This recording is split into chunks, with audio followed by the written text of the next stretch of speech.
অতিরিক্ত মাত্রায় এটা সেবন করা হয় তাহলে ইনফার্টিলিটি দেখা দিতে পারে।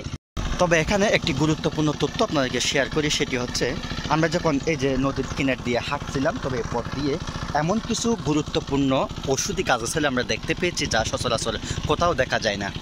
যেমন রিয়াজ ভাই বলেন এখান এই গাছটা আসলে কি আমাদের কি উপকারে আসে? ভেষজ উদ্ভিদ দুধিয়া বা হাজারদানা বলা হয়। দেখতে পেলাম যে আসলে এটাকে বৈজ্ঞানিক ভাষা বলা হয় ইউফোবিয়া হিট্রা।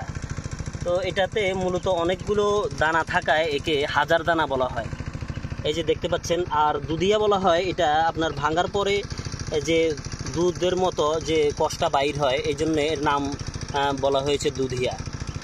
তো এটা আমাদের ইউনানি আয়ুর্বেদিক মেডিকেল আমাদের ওষুধ তৈরিতে এটা প্রচুর ব্যবহার করা হয়। মূলত এটাকে অ্যাজমা প্ল্যান্টও বলা হয়। এটা অ্যাজমার জন্য খুবই চমৎকার কাজ করে। তাছাড়া এটা বিভিন্ন আমাশয়, আমাদের দেহে বিভিন্ন রোগ যেমন আমাশয় কিংবা ব্রঙ্কাইটিসের মতো যে সমস্ত রোগগুলা, এগুলোর মধ্যে ব্যবহার করা হয়। এমনকি ইনফার্টিলিটি রোগেও এই ভেষজটা ব্যবহার করা হয়। মূলত এই ভেষজটি ইনসোমনিয়া এবং অনিদ্রা দূর করে। আমাদের যে এগুলা নির্দিষ্ট মাত্রায় সেবন করতে হয়। গবেষণায় দেখা গেছে যদি অতিরিক্ত মাত্রায় এটা সেবন করা হয় তাহলে ইনফার্টিলিটি দেখা দিতে পারে। তো আশা করি আপনারা এভাবে উপকৃত হবেন এই সমস্ত ভেষজের মাধ্যমে, ভেষজ সেবনের মাধ্যমে। জানেন এটা কি? এটা হলো ভুঁই আমলা গাছ। বুই আমলা? এটা ওষুধি গুণ কি? এর ওষুধি গুণ হলো এটা হেপাটাইটিস ভাইরাসের জন্য খুবই গুরুত্বপূর্ণ এবং জন্ডিস সহ লিভারের সমস্যার জন্য এটা চমৎকার কাজ করে। তো এটা রাস্তাঘাটে যে কোনো জায়গায় সচরাচর আমরা দেখতে পাই। তো এই যে এটার পিছনে যে আমলকির মতো যে দানাগুলো আছে, এই জন্য একে ভুঁই আমলা বলা হয়ে থাকে। খুব সুন্দর, তাই না? এগুলা কি গাছ?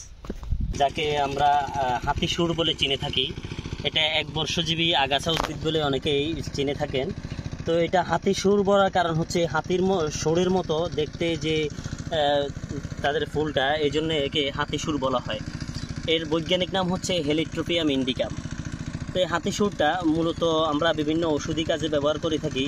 যদি কোনো পোকামাকড় আমাদেরকে ধ্বংসন করে, কামড়ায়, তখন এর পাতা আমরা বেটে যখন আঘাতের স্থানে লাগাই, তখন এই বিষাক্ত যে ব্যথাটা সেটা নির্মূল হয়। বিভিন্ন চর্মরোগেও এটা ব্যবহার করা হয়। ওকে, ধন্যবাদ রিয়াজ ভাইকে, অসংখ্য ধন্যবাদ। পেলাম যে একটা ওষুধি গুণ সম্পূর্ণ ভেষজ যাকে বলা হয় তেলাকুচা, যার বৈজ্ঞানিক নাম কোকেনিয়া গ্র্যান্ডিস।